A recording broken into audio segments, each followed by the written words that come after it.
Hi, my name is David Keneally. I'm a sales partner with Geiger, and I've been with the company now for 14 years. I'm here with you today to explain a little bit about a life of a sales partner. I think we have a tremendous company with great people on both sides, the independent sales representatives and Geiger Associates. Terrific team, one that really embraces a strong business process and evolves that process over time so we can be a leader in this industry.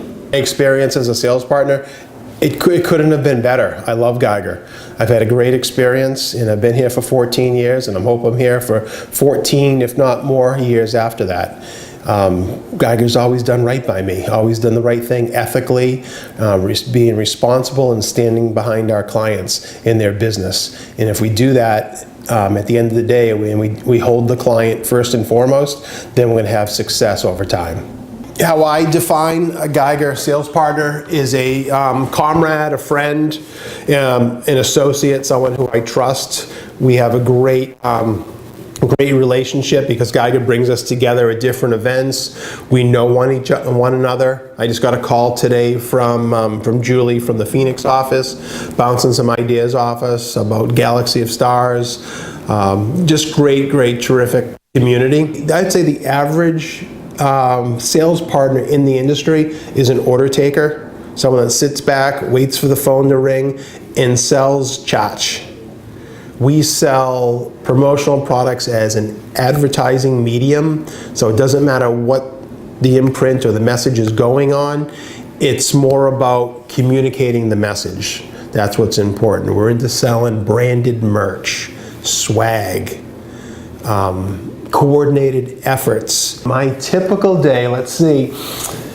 Well, first off, I'll say what everyone's going to say. There's no typical day, and that is true, but how things generally go is I get in here at 7 o'clock in the morning, and I like to do non-client facing duties in the off hours. So if I can get in here before 9 o'clock, so 7 a.m. to 9 a.m., that's when I'm doing my emails, that's when I'm putting ideas together, proposals together, research. Once 9 o'clock hits, we have a quick team meeting, 20-minute standing meeting with the two people in my office, make sure we're on the same page, find out if there's any problems.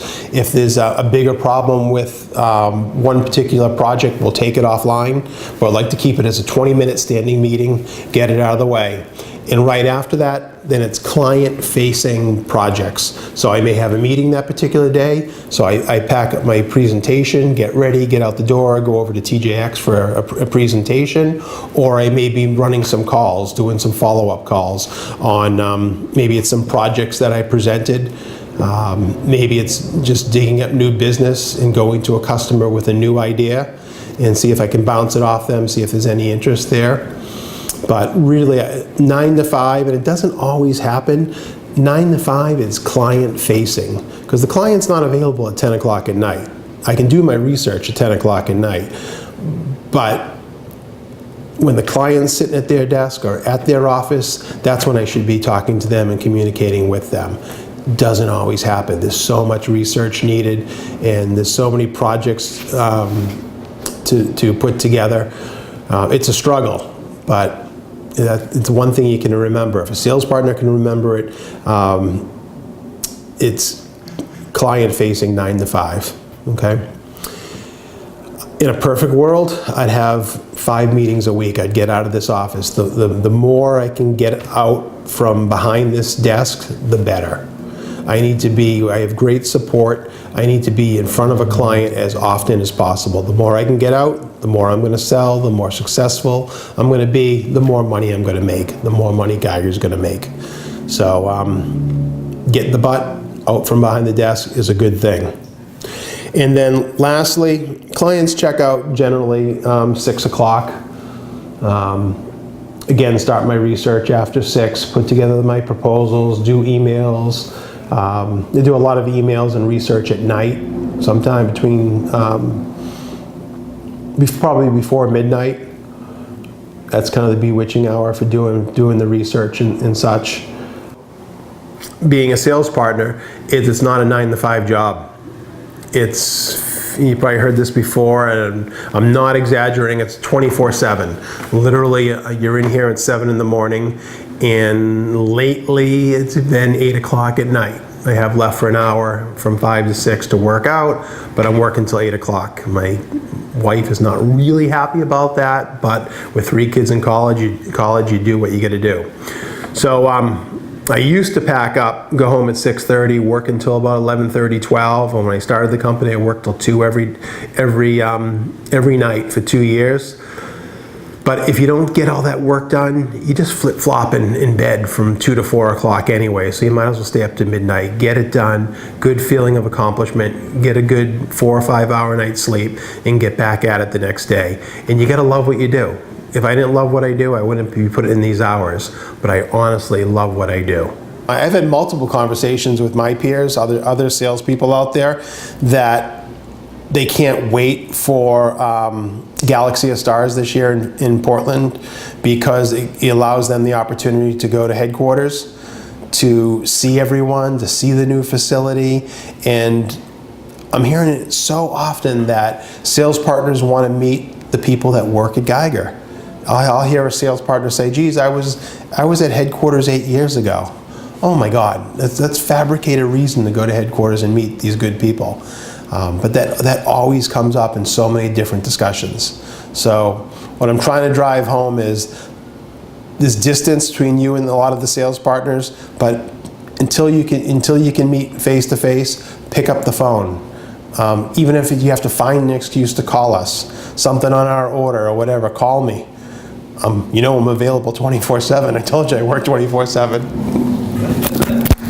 I want you to know about being a sales partner and working with us. One is accountability.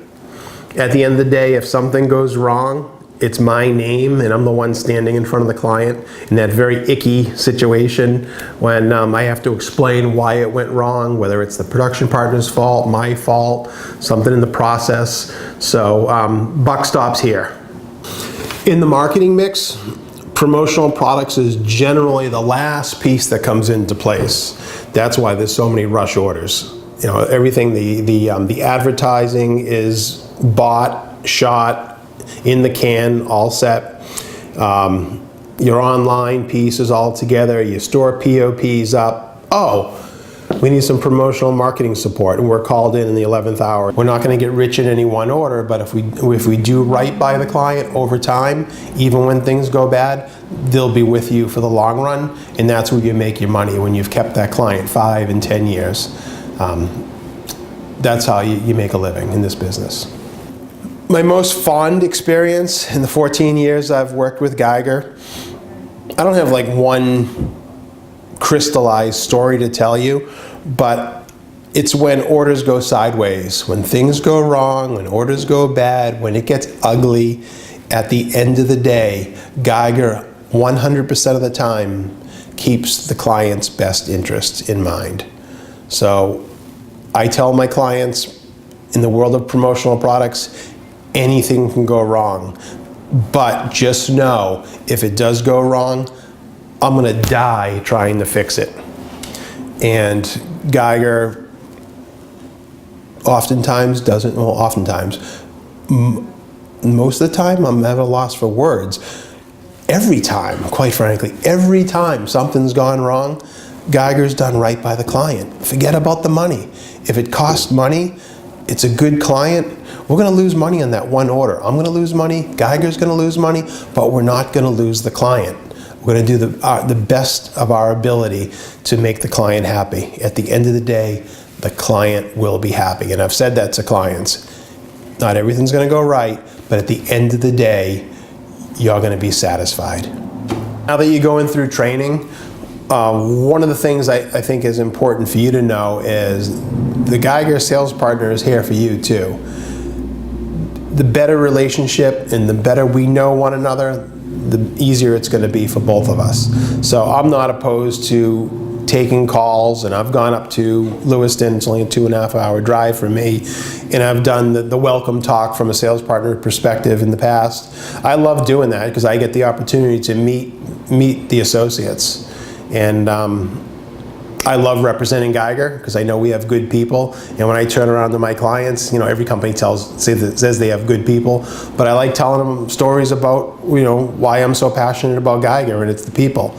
And if I can get a customer to come up, maybe to tour the facility and to meet some of our people, I know I've got them, because once they're up there and they see that facility and they see the dedication of our associates, I know they're going to want to do a corporate program with us. Sales partners, you treat them just like you treat anyone else. Why not? We mentioned before, they are high A personalities. They want it done faster, and they're demanding. Just like any CEO, what drives them to be successful always kind of makes them an asshole too, Not saying all salespeople are jerks, but they're demanding. They have high expectations. They want it done their way. That's the type A personality. Generally, they're probably stressed, and that probably doesn't help the communication and in the delivery, right? So what can you do to interface with sales partners successfully? Just be real. Treat a sales partner like you treat any other Geiger associate, and be a good communicator. Good communication helps everyone, right? The struggle for being commission only for a sales partner is when the beginning of the month, end of the month, when the bills are due, if you don't have those funds in the coffer, you're in trouble. It's a real issue for many sales partners. You don't sell, you don't eat.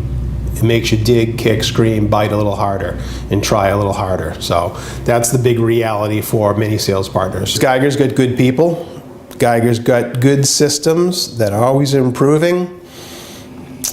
And it allows me to do what I do best, and that's go find business. Go come up with the big idea. Deliver on the big idea. And that's what I like to do. If I wanted to own my own company and manage the accounting department, I would, but that's not my thing. My thing is I have a passion for product, for client service, and exceeding expectations. And that's what working with Geiger allows me to do. Fun is huge for me. I have the standing desk and I have the saddle over there that I can sit on my stool. I have a very fun office. I have fun with my clients. When I present fun, I exude fun. I'm not dictating to clients, hey, look, this is fun. When you tell someone that something's fun or something's cool, it ain't fun. But if you show them it's fun, if you show them it's cool, it works. So, brand hero and affiliate of Geiger is fun. Geiger's fun. Geiger gets fun. I see the stuff that you guys do between Geiger and Crestline up there. That's awesome. I love that stuff. I love telling my clients about it. Because my clients, some of them do the fun, and all of them want to do the fun. So when I'm pitching corporate programs and I'm just pitching working for Geiger, fun's a big deal. People want to work with people that are fun. You have to be able to do the job, to deliver on expectation. But if you can do that and also be fun, then you've got them. Sales partner gives up 50% of their commission over to Geiger. And I'll gladly do that because in trade for that, I'm getting tremendous support. I can focus on selling and doing what I love to do. So that's selling, that's marketing, that's going off and finding new clients. Those three things, that's where my time is best spent. And then on the other end, on the operational side, Geiger's great people and the process that handles the operations. That's getting the POs to the production partners, that's chasing down proofs and getting proofs approved, right down to billing and collections. If I had to do it all myself, I'd probably be selling a third of what I'm currently selling. But because I'm partnering with Geiger, that allows me to sell more. So thank you. You're in a new world. There's a new normal out there. The promotional products with the vast array of acronyms and how much learning is going to take place. There's a learning curve that you're probably not going to run for the first two years. So don't be so hard on yourself. Everyone here is family. Ask for help. and take it day by day. If there's anything I can do for you, call me. But you're amongst family now, so enjoy yourself and succeed. Bring us to the next level. Thank you for allowing me to talk to you for a couple minutes today to give you a snippet of a life of a sales partner. And I'm going to leave you with some great advice to take with your career. And that's when you want the meeting to end, you always stand up and you have your book and you close your book and you start walking your way to the front door. That way your guests know the meeting's over with. It's kind of a little management tactic, you know, to get people out the door. It means the meeting's over without saying, hey, get out of my office, you know. And is that fun? Does that tie into the fun thing earlier? I don't know. And this is the old command center. Here's the saddle. For the big ideas, when you need the big idea, you get in the saddle, you're in the saddle again. And we're going to go for the grand tour here. Always have a jacket sitting in back. You never know, you have to run to a meeting, right? So, follow me. Up. Dawn Burns in her natural habitat. She's doing all the work while we're running around, screwing around. All the work right there. Give her a raise. And oh, look who's here. It's Gene and who's the other dude there? I'm not sure I know his name, but it must be Dale Denham. And this is our little meeting room with some of our best promotional products, some ideas that we've come up with when we need the big idea. This is a nice one we just did for the Grammys. Custom made in the United States. Every VIP that goes to the Grammys gets one of these full of ocean spray mocktails and craisins. Pretty cool. And don't forget, say hi to Fred. All right, now the ugly part of the business. The room of the samples, okay? This is dirty for us, this is messy, but for the most part, this is gonna be more organized than 99% of the distributors in this business. Usually it's a sea of samples on the floor, so at least we got the stuff up there. And I hope you enjoyed the energy, hope you had a fun day, and now it's time to go sell something.